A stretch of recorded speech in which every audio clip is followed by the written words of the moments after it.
আলোচনা করেছি আচ্ছা। এবং আমাদের একজন শিক্ষক পার্মানেন্টলি জেলা অফিসের সাথে এই মাদক নির্মূল কমিটির সাথে উনি সম্পৃক্ত আছেন।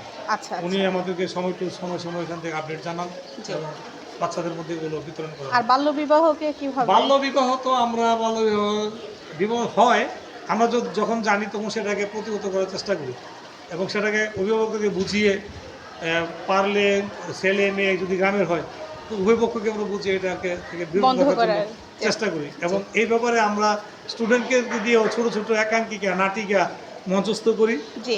যার ফলে অভিভাবক বা উপস্থিত সুধীজন এটা অনুপ্রাণিত হয় যে না এটা ফিল করতে আসলেই পারে জিনিসটা কি। অনুভব করতে পারে যে আসলেই বাল্য বিয়েটা একটা তাৎক্ষণিক সাময়িক আবেগের বিষয় হয়ে দাঁড়ায়। কারণ যেহেতু এখানে বিয়েটা বাস্তবতা সম্মত, জি। সারা জীবনের সারা একটা জীবনের ব্যাপার এবং ব্যাপার। আর্থিক থাকে, আর্থিক মানসিক শারীরিক সবগুলো একটা সবকিছু সমন্বয় থাকে। থাকে। তো হুট করলেই বিয়ে করলেই তো আর সংসার চালানো যায় না।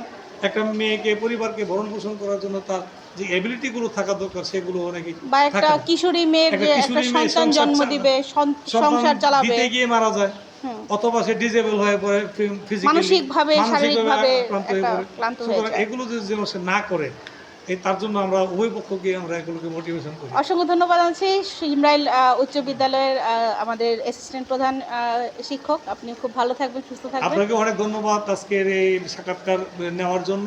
আমি আশা করব আমার এই সাক্ষাৎকার প্রচারিত হলে অন্যান্য প্রতিষ্ঠানগুলো উপকৃত হবে বলে আমি বিশ্বাস করি। কাজ করুক সে প্রত্যাশা আমিও ব্যক্ত করি এবং আপনাকেও ধন্যবাদ জানাই। ধন্যবাদ।